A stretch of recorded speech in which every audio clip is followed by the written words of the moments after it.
आज या शिवस्वराज्य यात्रेच्या सभेसाठी मंचावर उपस्थित असणाऱ्या राष्ट्रवादी काँग्रेस पक्ष शरदचंद्र पवार पक्षाच्या राष्ट्रीय कार्याध्यक्षा, लोकसभेतल्या आमच्या गटनेत्या, महासंसद रत्न खासदार सुप्रियाताई सुळे, आपल्या सर्वांचे मार्गदर्शक आदरणीय मोठे दादा, प्रदेशचे युवकांचे अध्यक्ष महबूबाई शेख, माड्याचे लोकप्रिय खासदार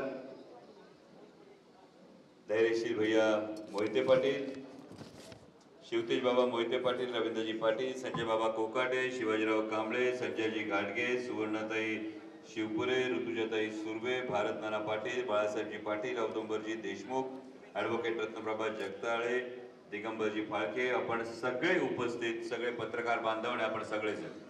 आई बाबा होण्याचे स्वप्न अजून पूर्ण झाले नाहीत का? आई बाबा होण्याचे तुमचे स्वप्न पूर्ण करा अपोलो फर्टिलिटीद्वारे. मोफत सल्ल्यांसाठी कॉल करा 9953420359. खरं तर सुरुवातीला तुमच्या सगळ्यांचा पुन्हा एकदा आभार मानतो.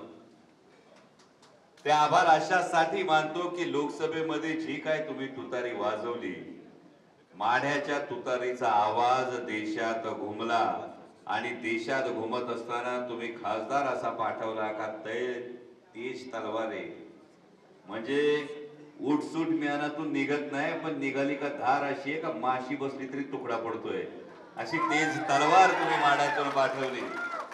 आणि भैया साहेबांना आपण जे मताधिक्य दिलं आणि त्याही पलीकडे आभार या गोष्टीसाठी, कारण लोकसभा निवडणुकीला जसं ताईंनी सांगितलं तसा खरोखर संभ्रम होता, पण सगळ्या देशाचं लक्ष लागून राहिलं होतं की महाराष्ट्र कुठल्या बाजूने झुकणार. महाराष्ट्र हा खाली वाकून मुजरा करणार, महाराष्ट्र हा लाचारी पत्करणार, महाराष्ट्र हा गुडघे टेकणार की महाराष्ट्र छत्रपतींच्या इतिहासाला स्मरून ताठ मानेनं दिल्लीला डोळे दाखवणार. आपण ताठ मानेनं स्वाभिमानाचा पर्याय निवडला, त्यासाठी तुमच्या प्रत्येकाचं मनापासून कौतुक करतो. ताई म्हणाला तो खरोखर प्रश्न होता त्यावेळी, चिन्ह नव्हतं, पक्ष नव्हता, काय करायचं खरं तर कळत नव्हतं, काय करायचं हे कळत नव्हतं. तरी एक गोष्ट मात्र नक्की होती आणि ती गोष्ट होती लढायचं. कशासाठी लढायचं होतं?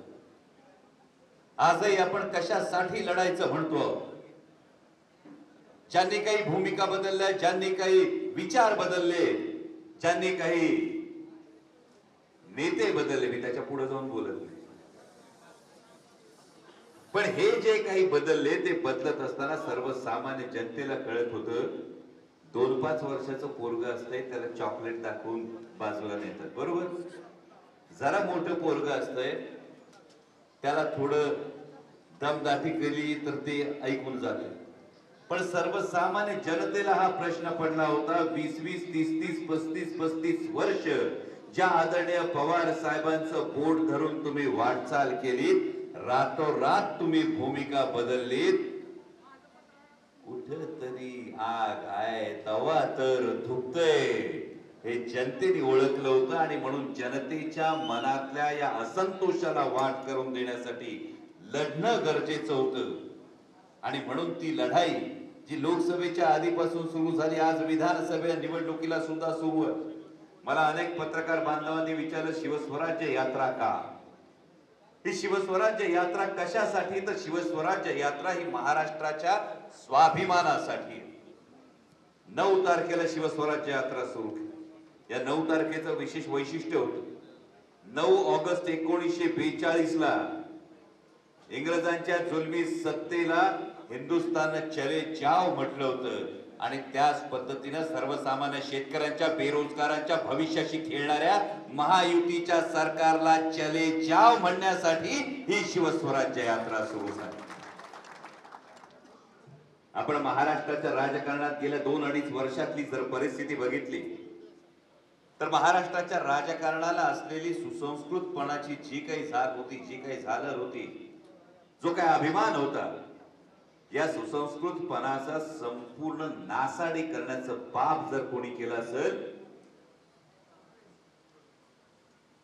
कोणी नासवलं महाराष्ट्राचं राजकारण? हा,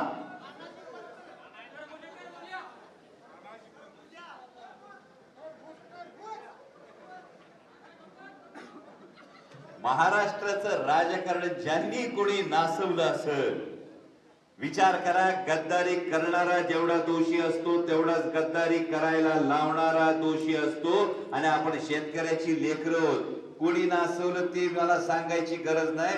शेतकऱ्याची लेकरं आंब्याची आडी लावतो, आडी लावताना नासका आंबा निघाला, आता आडी बदलतो का आंबा फेकून देतो? मग आता नासवलं कुणी ते ठरवा. आणि आता आधी जर सुरक्षित ठेवायची असेल महाराष्ट्राच्या राजकारणाची, तर कुठल्या नासक्या आंब्यांना बाजूला करायचंय ते यंदाच्या विधानसभा निवडणुकीला ठरवा. कारण मग अशी ताईंनी सांगितलं त्या पद्धतीनं वेगवेगळी कंत्राट निघतात, वेगवेगळ्या योजना येत असताना वेगवेगळे प्रोजेक्ट येतात. आणि मग जरी लोकांना सांगितलं जात असेल की शेतकऱ्यांचं सरकार आहे, तरी हे सरकार कंत्राटदारांचं सरकार झालंय, हे फक्त कॉन्ट्रॅक्टर्सचं सरकार झालंय. आजचं ताजं उदाहरण आहे. आज बातमी आली महायुती सरकार मधल्या महाराष्ट्राच्या कृषी मंत्र्यांनी शेती विभागाच्या सेक्रेटरीची बदली केली. बदली कशासाठी केली? कृषी मंत्र्यांचं म्हणणं असं होतं का स्प्रे पंप आणि गोण्यांची खरेदी झालीच पाहिजे, यासाठी कृषी मंत्री म्हणत होते. अशा बातम्या वाचण्यात आल्या.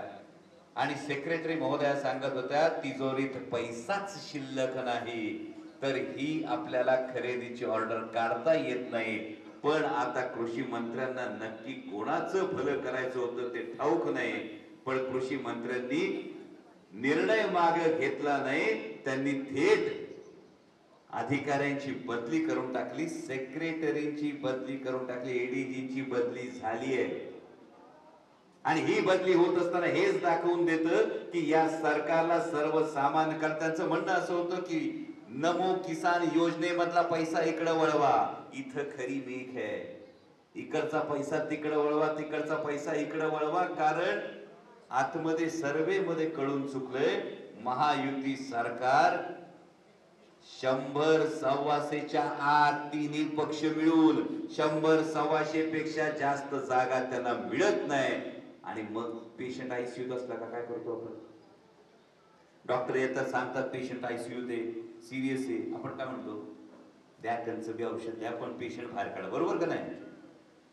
आणि तशीच परिस्थिती झाली म्हणून योजनांचा भडीमार सुरू झालेला आहे. सरकार जाणार ही काळ्या दगडावरची रेघ आहे. आणि त्यासाठी आता एका पाठोपाठ ही योजना येत आहे.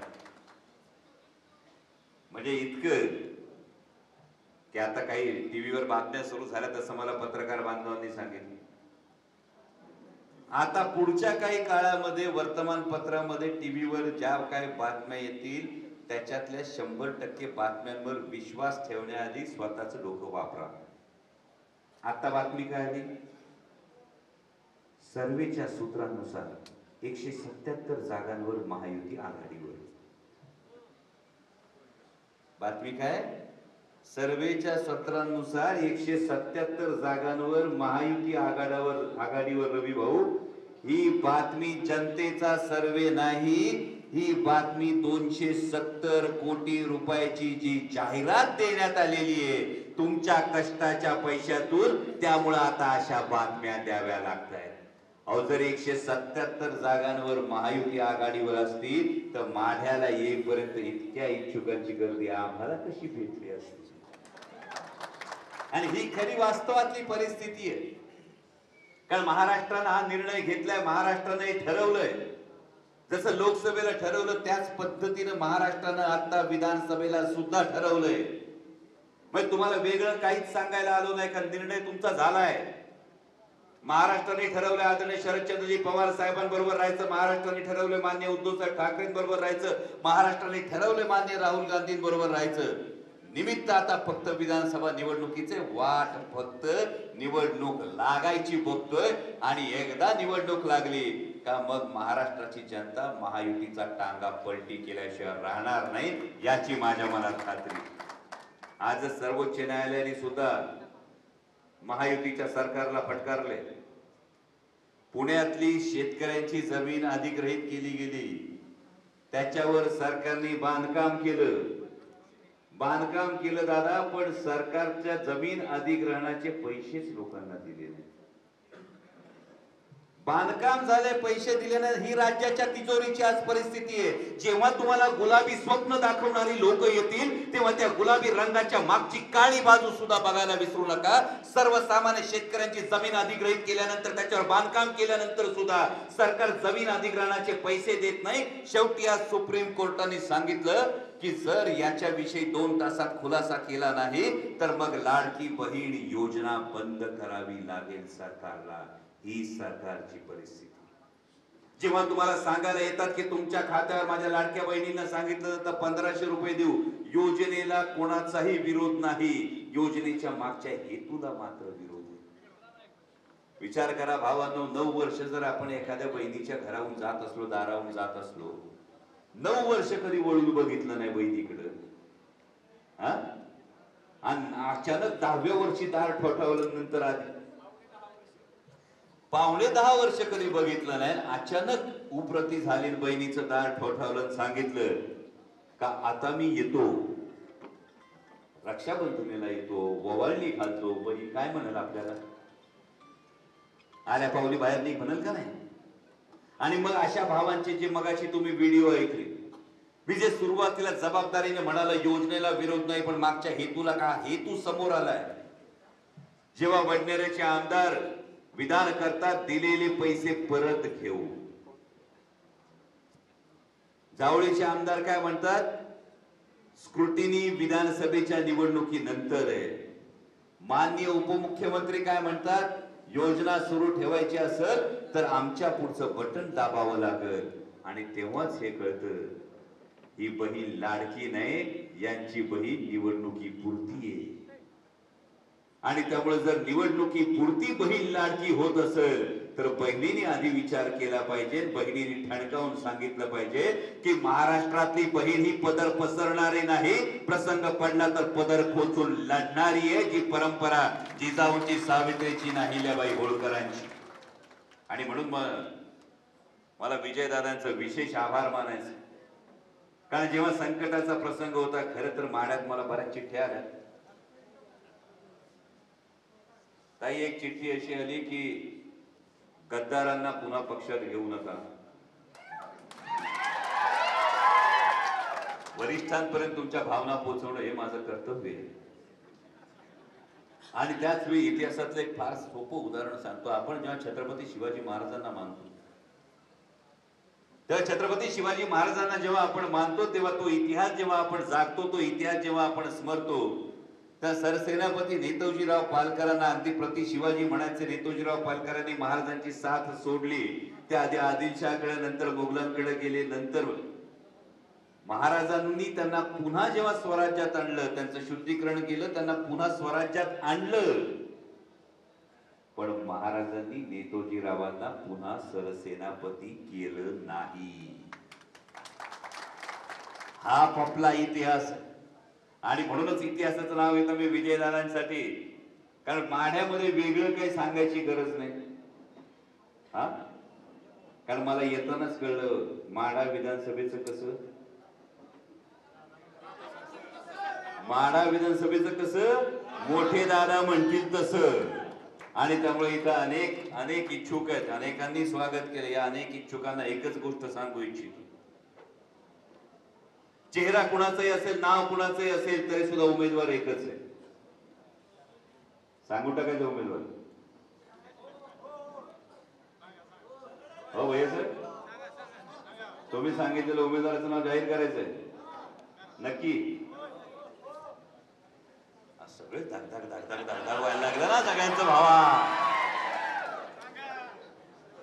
उमेदवाराचं नाव जाहीर करायचंय, पण माझी विनंती आहे, नाव कुणाचंही जरी जाहीर झालं तरी त्याच एकोप्याने, त्याच एक दिलानं तुम्ही काम करा. मोळी सुटता कामा नये. तुमच्यावर जबाबदारी 52,700 ची जबाबदारी, 52,700 ची. 52,700 मधलं एक पण मत कमी होता कामा नये, कारण तुमच्या उमेदवाराचं नाव आहे आदरणीय शरदचंद्रजी पवार साहेब. चेहरा कुठलाही असेल, नाव कुठलंही असेल, आपला उमेदवार म्हणजे पवार साहेब आहेत. कारण पवार साहेब केवळ व्यक्ती नाही, पवार साहेब विचार आहेत आणि पवार साहेब या महाराष्ट्राचा स्वाभिमान आहे. आपल्याला दाखवून द्यायचं या विधानसभा निवडणुकीत.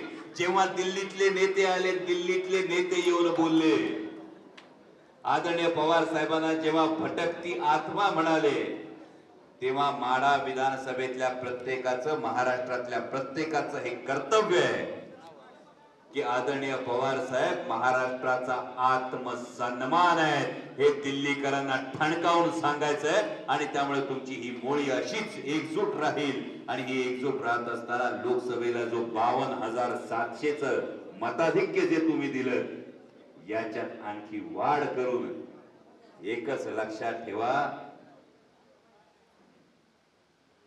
तुम्ही लोकसभेला काय म्हटले? आपला माणूस आपला खासदार. विधानसभेला काय म्हणायचं? का आमदार हवा चेहरा नवा.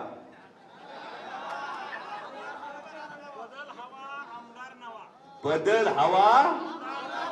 आणि हे करण्यासाठी आई जगदंबा तुम्हाला प्रत्येकाला ताकद देव. आणि ही ताकद देत असताना शरदचंद्रजी पवार साहेबांच्या विचाराची राष्ट्रवादी काँग्रेस पक्ष, शरदचंद्र पवार पक्षाच्या तुतारीचा आवाज हा महाराष्ट्रात घुमू द्या. महाविकास आघाडीचं सरकार येणार.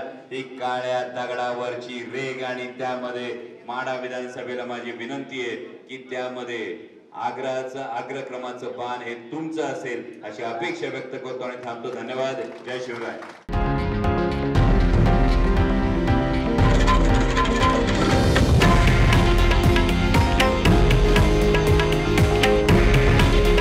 हे आहे देशातील नंबर 1 न्यूज नेटवर्क आणि आपण पाहत आहात TV9 मराठी. काळजी तुमची, हित महाराष्ट्राचं.